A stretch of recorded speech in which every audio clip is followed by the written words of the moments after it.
नमस्कार, आप देख रहे हैं जनतंत्र टीवी और मैं हूं आपके साथ माधुरी तिवारी। मुख्यमंत्री पुष्कर सिंह धामी ने चैत्र नवरात्रि के महाअष्टमी पर मुख्यमंत्री आवास में कन्या पूजन किया। इस अवसर पर मुख्यमंत्री ने विश्व के कल्याण एवं शांति के लिए सर्वभेतु की भावना से नौ दुर्गा के प्रतीक नौ कन्याओं का पूजन कराया। मुख्यमंत्री पुष्कर सिंह धामी ने मां आदिशक्ति का आवाहन कर प्रदेशवासियों को नवरात्रि की शुभकामनाएं दी।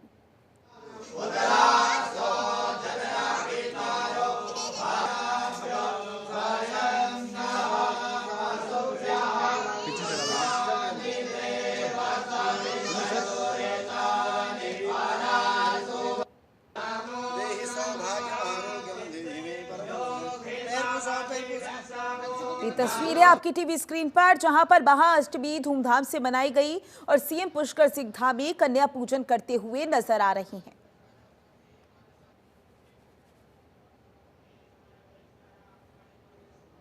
तो तस्वीरें आपको दिखा रही हैं। सीएम पुष्कर सिंह धामी मंदिर पहुंचे, जहां वो पूजा अर्चना करते हुए नजर आए। उसके बाद कन्या पूजन किया, कन्याओं का टीका किया और इस दौरान वो माता के चरणों में फूल अर्पित करते हुए, उन्हें माला पहनाते हुए, उनकी पूजा अर्चना करते हुए नजर आए। तो ये तस्वीरें आपको दिखा रही हैं। ये तस्वीरें जहां सीएम धामी शक्ति साधना करते हुए नजर आए। तो ये तस्वीरें आप देख सकते हैं। कन्याओं के पैर धोकर उनका टीका कर कन्या पूजन किया गया।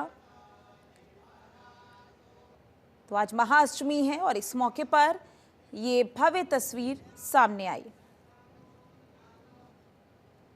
तो वहीं हरियाणा में भारतीय जनता पार्टी की प्रचंड जीत के बाद उत्तराखंड में भी पार्टी के नेताओं व कार्यकर्ताओं में भरपूर जोश देखने को मिल रहा है।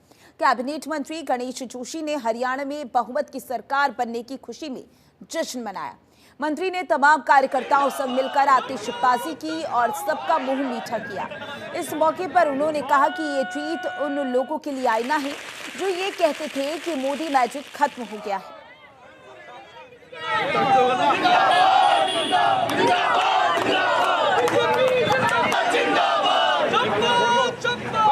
हरियाणा में जीत पर उत्तराखंड में जश्न मनाया गया। जिस तरीके से बीजेपी ने प्रचंड जीत हरियाणा में हासिल की, उसका जश्न उत्तराखंड में भी देखने को मिला।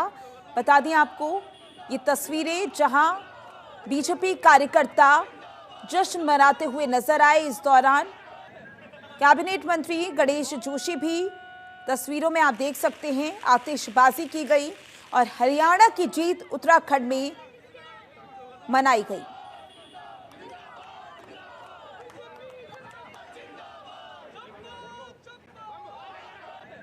तो हरियाणा की जीत का ट्रेलर ये उन लोगों के लिए आईना है जो ये कहते थे कि मोदी मैजिक समाप्त हो गया है। मोदी जी का मैजिक बिलकरार है। यही कारण है कि भारतीय जनता पार्टी की अपने दम पर पूर्ण बहुमत की सरकार हरियाणा में बनी है। और मैं आज देख रहा था कि कुछ निर्दलीय लोगों ने भी भारतीय जनता पार्टी को समर्थन दिया है, हालांकि हमारा अपना खुद पूर्ण बहुमत है। और आज ये सब मोदी मैजिक का कमाल है। और इसमें इस जीत में हमारे आरएसएस के कार्यकर्ताओं का भी बहुत बड़ा रोल है। 6000 से अधिक बैठकें हमारे संघ के लोगों ने वहां पर की, ग्रास रूट तक। और जो लोगों को एकजुट किया, योगी जी का वो बयान, बटोगे तो कटोगे, आज हिंदू एकजुट हुआ है। और यही कारण है कि आज भारतीय जनता पार्टी की सरकार वहां पर। तो वहीं तिरुपति बालाजी मंदिर में प्रसाद में मिलावट के बाद अब बद्रीनाथ केदारनाथ मंदिर समिति ने भोग और प्रसाद की गुणवत्ता पर सख्त नजर रखने का फैसला किया है। पीकेटीसी के अधीनस्थ सभी मंदिरों में भोग प्रसाद व्यवस्था की शुद्धता और गरिमा बनाए रखने के लिए समय समय पर जांच की जाएगी। इसी के साथ भोग प्रसाद की खाद्य सामग्री को दान एवं क्रय करने के लिए एसओपी भी तैयार की जाएगी। इसको लेकर बद्री केदार समिति के अध्यक्ष अजय ने कहा कि बद्रीनाथ केदारनाथ धाम के अलावा बीकेटीसी के अधीनस्थ सभी मंदिरों में भोग प्रसाद व्यवस्था की शुद्धता व गरिमा पूर्व व्रत की तरह बने रहे, इसके लिए समय समय पर मंदिरों में रंग लगने वाले भोग और प्रसाद की गुणवत्ता पर सतर्क नजर रखी जाएगी। उन्होंने कहा कि प्रसाद की गुणवत्ता को लेकर फूड सेफ्टी के अधिकारियों को निर्देश भी दिए गए हैं और इस दौरान जो बैठक रही वो काफी सफल रही। प्रसाद की गुणवत्ता का विशेष रूप से ध्यान रखा जाए, इसको लेकर अधिकारियों को निर्देशित किया गया और व्यवस्थाओं को दुरुस्त करने के लिए एसओपी भी जारी की गई।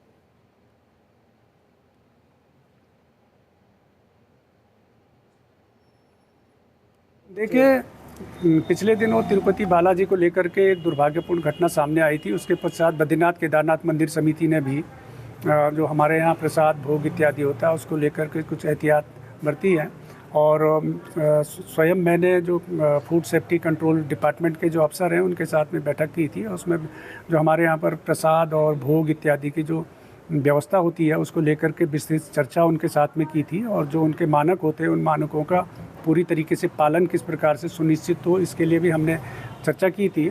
उस अनुरूप हमने एक एसओपी भी तैयार की है और उस एसओपी के अनुरूप और उसका निरंतर मॉनिटरिंग होते रहे, इसके लिए हमने निर्देश जारी कर दिए। नवरात्रि के आखिरी दिन पर हरिद्वार के मंदिरों में दर्शनों को लेकर भक्तों की भारी भीड़ उमड़ रही है। हरिद्वार के सिद्धपीठ चंडी देवी मंदिर में भी श्रद्धालुओं का तांता लगा हुआ है।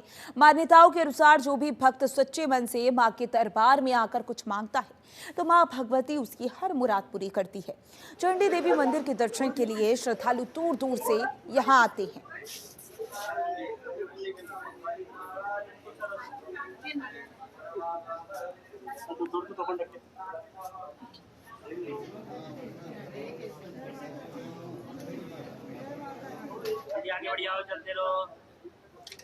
ये तस्वीरें आपकी टीवी स्क्रीन पर जहां आप देख सकते हैं कि मंदिरों में भक्त पहुंच रही हैं और भारी संख्या में पहुंच रही हैं। सुबह से ही भक्तों की भीड़ मंदिरों में नजर आई और पूजा अर्चना करते हुए मंदिरों में नजर आई। ये तस्वीरें जो कि भव्य तरीके से निकलकर सामने आई, न केवल उत्तराखंड में बल्कि देश के कोने कोने से ऐसी ही तस्वीरें निकलकर सामने आई हैं।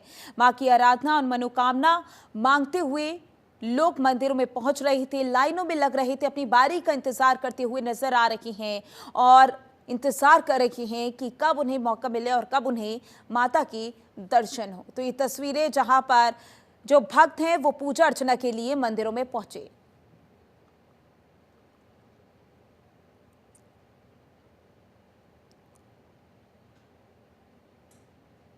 जो है योग बन रहा है भगवती का, क्योंकि भगवती की जो कथा है उसमें भी सबसे यही बताया गया कि जो भी अष्टमी, नवमी और चतुर्दशी जो चंडी चौदस के दिन इस स्थान पर माँ भगवती के नील पर्वत पर विराजमान जो माँ भगवती माँ चंडी देवी जी है उनके जो दर्शन करता है उसे विशेष फल की प्राप्ति होती है।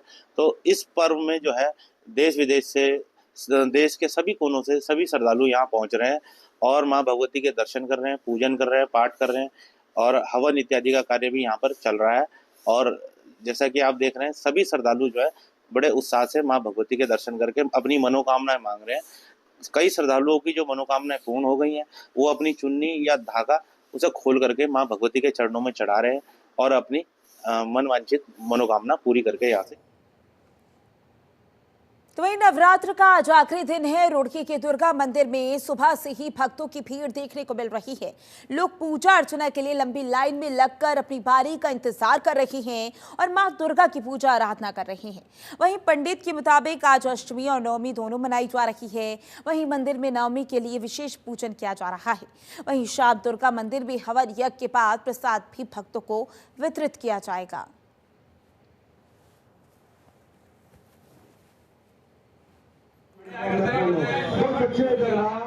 यहाँ पे सुबह से ही भीड़ लगी हुई है। पहले तो सबको नवरात्रों की शुभकामनाएं बहुत बहुत।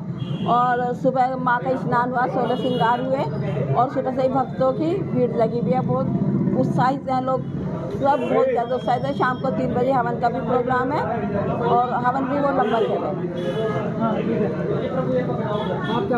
पहले तो सभी को नवरात्रि की बहुत बहुत शुभकामनाएं। यहाँ पर ना माँ का आशीर्वाद है। इस दुर्गा चौक में ना इतनी भीड़ लगी रहती है। पूरे नवरात्रों में माँ का उत्साह देखने को मिलता है कि भक्तों में कितना उत्साह है। और आज देखिए पूरी भीड़ हो रही है, लास्ट तक भीड़ है। इसलिए सभी मंगल्ये शिवे सर्वार्थ साधिके शरण्ये त्र्यंबके गौरी नारायणी नमोस्तुते।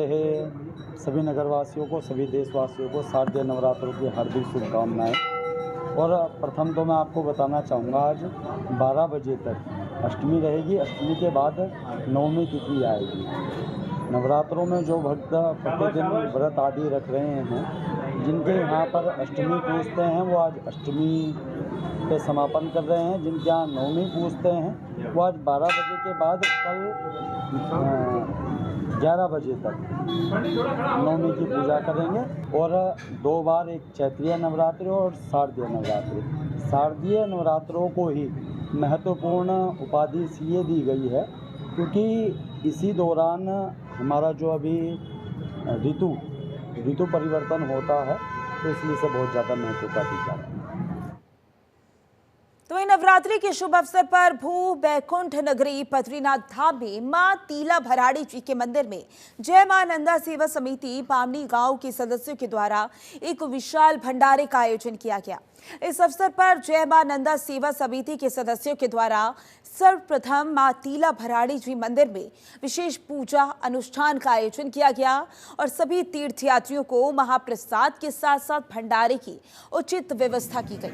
आपको बता दें कि हर साल बद्रीनाथ धाम की इष्ट देवी मां तीला भराड़ी जी के मंदिर में नवरात्रि के शुभ अवसर पर विशेष पूजा अनुष्ठान के साथ साथ भंडारे का आयोजन किया जाता है।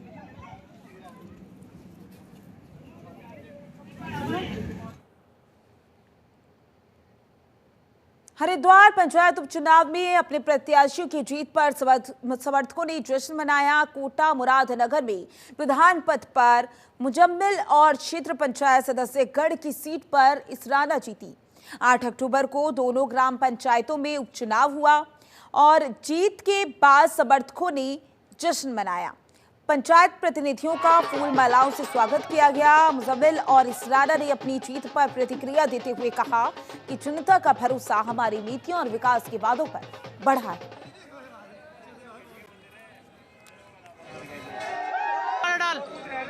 तो जो भी विकास होगा वो ग्राम पंचायत में ही होगा और प्रमुख से भी बात करेंगे विकास के मामले में। और ये जो जीत है, ये मेरी अकेले की जीत नहीं है, ये पूरे गांव की जीत है। पूरे समाज की, जो हमारे गांव के जो जितने भी समाज के लोग हैं, सब जाति के लोग हैं, उन्होंने सबने वोट किया है और दिलो जान से वोट किया है। उनका मैं हाथ जोड़कर बहुत बहुत धन्यवाद करता हूं और मैं उनका शुक्रिया अदा करता हूं कि मुझे उन लोगों ने विजय बनाया। आपकी धर्मपत्नी चुनाव लड़ी थी? मेरी धर्मपत्नी है, नाम है उनका, मेरी मिसेज का नाम है इसराना बेगम। आपका? मेरा नाम वसीम मलिक है। कितने वोट से जीते हैं? 118 वोटों से। तो वहीं चमोली में पर्यटन विभाग के द्वारा आयोजित जनपद स्तरीय 10 दिवसीय साहसिक पर्यटन प्रशिक्षण कैंप समापन किया गया। प्रशिक्षण कैंप में 35 युवाओं को ट्रैकिंग और माउंटिंग आदि गतिविधियों की ट्रेनिंग के साथ साथ खांकर खेत पर्यटक स्थल का भ्रमण करवाकर वहां की विभिन्न पहलुओं की जानकारी प्रदान की गई। पिछले 10 दिनों से चल रही साहसिक पर्यटन प्रशिक्षण शिविर के समापन समारोह में बतौर मुख्य के रूप में पूर्व पालिका अध्यक्ष गौचर मुकेश नेगी द्वारा युवाओं को पर्यटन के क्षेत्र में रोजगार को सुरक्षित करने हेतु प्रोत्साहित किया गया। बता दें कि कार्यक्रम का उद्देश्य क्षेत्र में पर्यटन को बढ़ावा देना और स्थानीय युवाओं को रोजगार के अवसर प्रदान करना है। प्रशिक्षण के दौरान अनुभव प्रशिक्षार्थियों द्वारा साझा किए गए।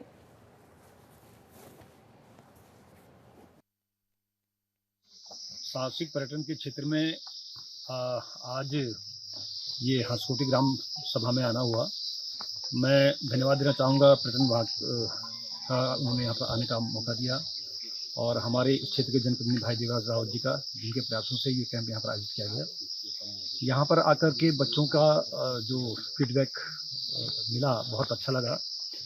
हमारे उत्तराखंड के अंदर साहसिक पर्यटन में असीम संभावनाएं हैं और मेरा ये मानना है यदि इस दिशा में दिल से काम किया जाए, जैसा हमारा पर्यटन विभाग कर रहा है, तो यहाँ पर भी हमको असीम संभावनाएं पर्यटन में लगती हैं और रोजगार के अवसर भी इसमें उपलब्ध होते हैं। तो मेरा सरकार से आग्रह है कि और अधिक इसमें ध्यान देने की आवश्यकता है। पर्यटन विभाग चमोली की तरफ से हमारे इस दूरस्थ क्षेत्र में, गढ़ीघाट क्षेत्र में, हंसकोटी में 10 दिवसीय शिविर लगाया गया, जिसमें हमारे जो पर्यटन में रुचि रखने वाले बच्चे हैं उनको 10 दिवसीय ट्रेनिंग दी गई जिससे कि ये आने वाले समय में अपने भविष्य को पर्यटन से जोड़ते हुए अपने भविष्य को संवारने का काम करेंगे। और इस क्षेत्र में खांकर खेत एक बहुत ही बढ़िया पर्यटक स्थल के रूप में विकसित हो सकता है। और मैं समझता हूं कि मैं निवेदन भी करना चाहूँगा पर्यटन विभाग से और सरकार से कि इस क्षेत्र में अपार संभावनाएं हैं, जिससे हमारे क्षेत्रीय लोगों को, क्षेत्रीय जो निवासी हैं, उनको यहाँ पर रोजगार प्राप्त हो सके और आने वाले भविष्य में हमारे जो ये बच्चे ट्रेनिंग ले रहे हैं, इनका भी उज्जवल भविष्य इस क्षेत्र में बढ़ सके। और इन्हीं शब्दों के साथ मैं पुनः पर्यटन विभाग का बहुत बहुत आभार प्रकट करना चाहता हूं कि आपने इस दूरस्थ क्षेत्र को इस ट्रेनिंग के लिए चुना। और आगे भी मैं आशा रखता हूं कि आगे भी इस प्रकार के आयोजन इस क्षेत्र में किए जाएं, ताकि इस क्षेत्र का पर्यटन की दृष्टि से विकास हो सके। बीते कल हम सब लोग ट्रैकिंग के लिए खांकर खेत महादेव गए थे, तो वहाँ पे एक बहुत प्यारा मीडो है जो टूरिज्म की दृष्टि से बहुत अच्छा और बहुत अट्रैक्शन का एक सेंटर हम कह सकते हैं। जब हम वहाँ गए तो रास्ते में बहुत प्यारे विलेजेस आ रहे हैं जो हमारी एक हेरिटेज के रूप में है और हमारी धरोहर है, हमारे पुराने घरों की नक्काशी उन पे है। फिर जब हम आगे मूव करें तो हमें एक बहुत प्यारा वाटरफॉल वहाँ पे दिखाई दिया और वो डेंस फॉरेस्ट जो है वो उसकी अलग अपने आप में एक विशेषता है। फिर जैसे हम आगे बढ़ते हैं तो खांकर खेत महादेव नामी ट्रैक का है, तो वहाँ से हमको बहुत सारी पीक्स ऐसे। तो ये दशहरा पर्व को देखते हुए राजधानी देहरादून में अग्निशमन विभाग ने अपनी पूरी तैयारी कर ली है। अग्निशमन विभाग के अधिकारी सुरेश चंद्र रवि ने बताया कि बिना प्रशासन की अनुमति के कहीं भी रावण के पुतले का दहन नहीं होता है। उन्होंने कहा कि जहां जहां पर इस तरह के आयोजन होते हैं उसके लिए जिलाधिकारी और सिटी मजिस्ट्रेट से अनुमति मिलने के बाद ही वहां पर रावण के पुतले का दहन किया जाता है। इसके अलावा पुतला दहन से पहले कई तरह से सुझाव भी दिए जाते हैं। उन्होंने कहा कि जहां जहां पर भी ज्यादा भीड़ भाड़ की संभावना होती है वहां पर पहले से ही फायर टेंडरों को नियुक्त करते हैं। अभी हमारे पास 2 या 3 जगह की एप्लीकेशन आई, अभी यहाँ से उनका सैंक्शन गई नहीं है। जैसे ही सैंक्शन जाएगी वैसे ही बता दिया जाएगा। बाकी ऐसा मेरे जैसा पूर्व की भांति हुआ कि 6-7 जगह हमारे मोटर फायर। तो वहीं नवरात्रि महोत्सव और आगामी दशहरा और दिवाली के मद्देनजर हरिद्वार पुलिस प्रशासन पूरी तरीके से सतर्क है। एसएसपी प्रमेंद्र झोभाल ने बताया कि शहर में जगह जगह पुलिसकर्मी तैनात हैं और गश्त के दौरान मंचलों, नाबालिग वाहन चालकों और तेज गति से वाहन चलाने वालों और आपराधिक प्रवृत्ति के लोगों पर कड़ी नजर रखी जा रही है। पुलिस द्वारा इन सभी को समझाया जा रहा है, लेकिन यदि कोई नहीं समझेगा तो उस पर सख्त कार्रवाई की जाएगी।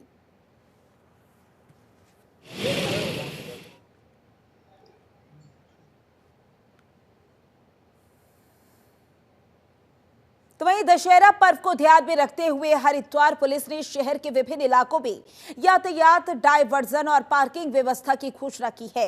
एसएसपी प्रमेंद्र झोभाल के निर्देशन में यह योजना लागू की जा रही है ताकि रावण दहन के दौरान शहर में सुचारू यातायात व्यवस्था और शांति बनी रहे।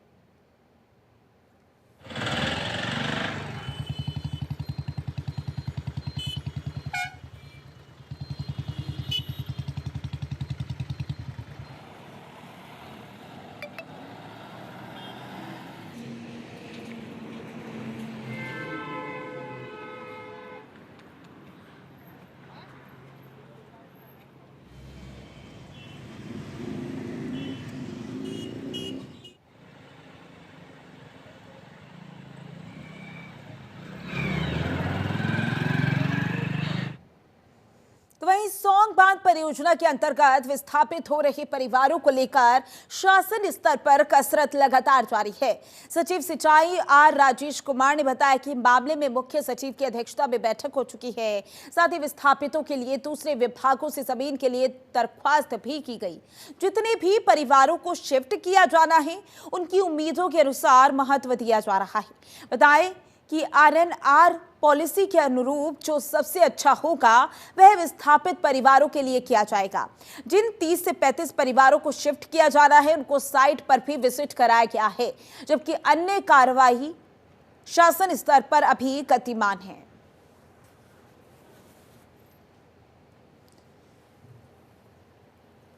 तो अन्य कार्रवाई शासन स्तर पर अभी गतिमान है, यानी कि आगे जो भी कार्रवाई हो रही है वो शासन स्तर पर की जाएगी। 30 से 35 परिवारों को शिफ्ट किया जाएगा, जिसको लेकर तैयारियां की जा रही हैं। पूरी जो रिपोर्ट है वो तैयार कर ली गई है। सौंग बांध परियोजना के अंतर्गत विस्थापन शुरू हो गया है, ऐसे में एक रिपोर्ट तैयार की गई है और बताया जा रहा है कि 30 से 35 परिवार जिन्हें शिफ्ट किया जाएगा। अन्य कार्रवाई शासन स्तर पर की जाएगी।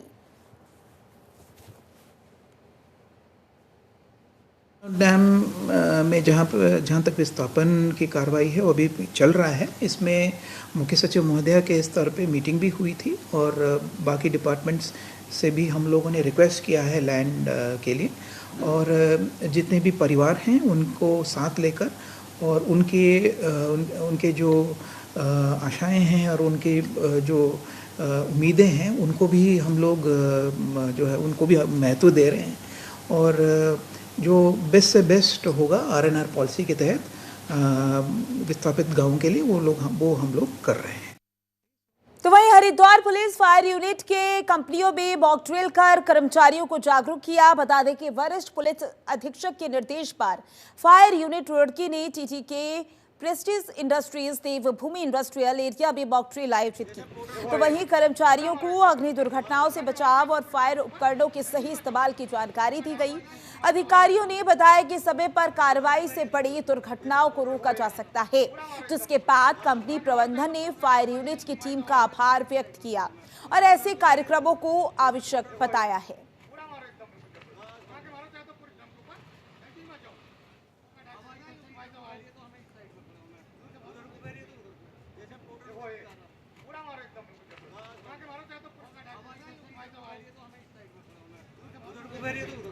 तो कर्मचारियों को जागरूक किया गया। ये तस्वीरें कि किस तरीके से जब इस तरीके का हादसा होता है तो आपको अग्निशमन का किस तरीके से इस्तेमाल करना है, और इसी तरीके से लोगों को यहाँ पर शिक्षित किया गया। फायर यूनिट ने कंपनियों में मॉक ड्रिल किया और ये तस्वीरें जहाँ पर आप देख सकते हैं तमाम लोग वहाँ पर नजर आ रही हैं और कर्मचारियों को किस तरीके से जागरूक किया जा रहा है वो तस्वीरें भी आप देख पा रही हैं अपनी टीवी स्क्रीन पर। तो हरिद्वार में मॉक ड्रिल का आयोजन किया गया, जहां पर लोगों को सिखाया गया कि जब इस तरीके की घटना हो, आग कहीं पर लग जाए तो वहां पर अग्निशमन का इस्तेमाल किस तरीके से करना है। आगे बढ़ेंगे जहां लालकुआ कोतवाली के हल्दू चौड़ चौकी क्षेत्र में ज्वेलर्स शिवम वर्मा को पुलिस ने नकली नोटों के साथ गिरफ्तार किया। सुनार की तलाशी लेने पर कब्जे से 9,800 रुपए बरामद हुए।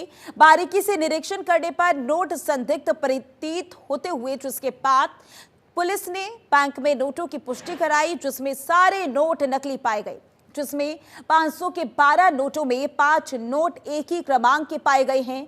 जिसके बाद पुलिस ने सुनार को गिरफ्तार कर उसके खिलाफ बीएनएस की विभिन्न धाराओं में मुकदमा दर्ज कर लिया।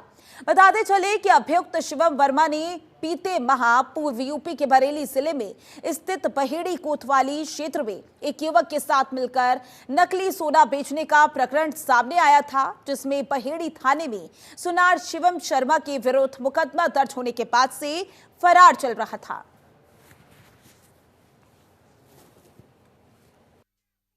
जिसे कस्टडी में लिया गया है उसके कब्जे से 9,000 रुपये के नकली नोट बरामद हुए हैं। इसमें आगे जांच चल रही है कि किस सोर्स के थ्रू इनके पास ये नकली नोट आए थे और आगे ही कार्रवाई उस हिसाब से उचित वैधानिक कार्रवाई की जाएगी। कौन कौन लोग हैं सर? नाम इसमें अभियुक्त जो हैं वो एक ज्वेलरी शॉप ओनर है शिवम वर्मा, और कहाँ से लेके आए हैं अभी इस चीज़ पे थोड़ा सा वेरिफिकेशन कर रहे हैं कि सोर्स क्या है इनका। कितने का काम चल रहा है? कुछ अब आपराधिक इतिहास में इनका निकल के आया है, एक मुकदमा हो रखा है पहेड़ी में, तो उस पर भी अभी हम वेरीफाई कर रहे हैं क्या क्या इसमें आ रहा है, क्या क्या चीज़ें योजना है। हमारी एसओसी की टीम और अन्य टीमें इसमें लगी हैं, थाने की टीमें भी लगी हैं, और इसमें हम जल्द ही इसमें और ज़्यादा खुलासा करेंगे। कुछ पूछताछ में कुछ सामने आया है? हाँ, उसमें वेरीफाई। फिलहाल के लिए इस बुलेटिन में बस इतना ही। बने रहिए जनतंत्र टीवी के साथ। नमस्कार।